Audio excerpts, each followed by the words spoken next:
kujurisha sawa na ulivyookolewa.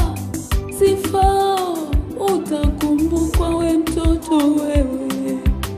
Mimi bibi yako sina neno la kunena.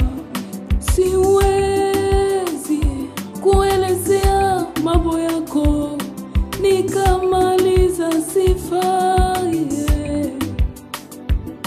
Siwezi kuelezea ushuhuda wako ulivyopigana mwanangu mpaka nikaweza kumaliza. Mtoto wewe umepambana na mambo makubwa sana bila kuogopa nini kitakupata. Sifa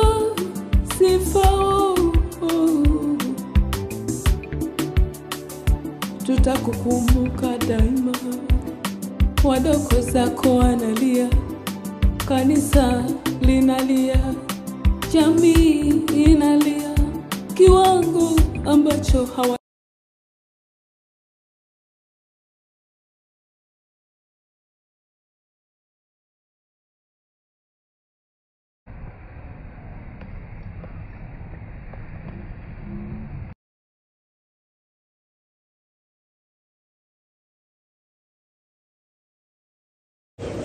mtu wa Mungu.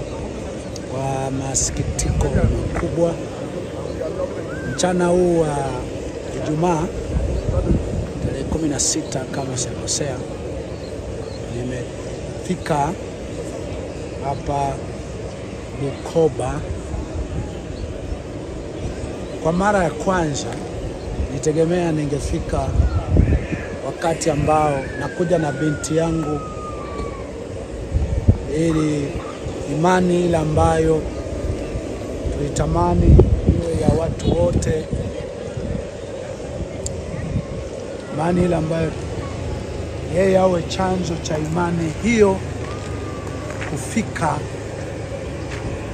huku Bukoba. Nijua ningekuja naye, kwa bahati mbaya nakuja kuleta mwili wake huku Bukoba, lakini nakuja kuleta mwili wakati karibu kila hatua ambayo Mungu ameiruhusu ni hatua inayoonyesha kama huu ndio mwisho wa imani, na kipande kidogo kitakachosalia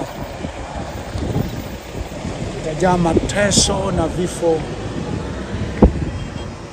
ya namna mbalimbali. Fika Bukoba kesho tarehe 17 Ushangale Kalagwe, tutakuwa na ibada ya mazishi na binti yangu Sifa Bonaventure Ujune. Hii ndio Bukoba. Kwa mara ya kwanza nifika, naona mazingira ambayo hayakuwa hivyo kwenye ramani yangu, lakini tayari tumefika. Sina mengi ya kuongea. Aliyeanza kazi hii ni Mungu. Nilitegemea kwa picha za kawaida Sifa itakuwa mbegu.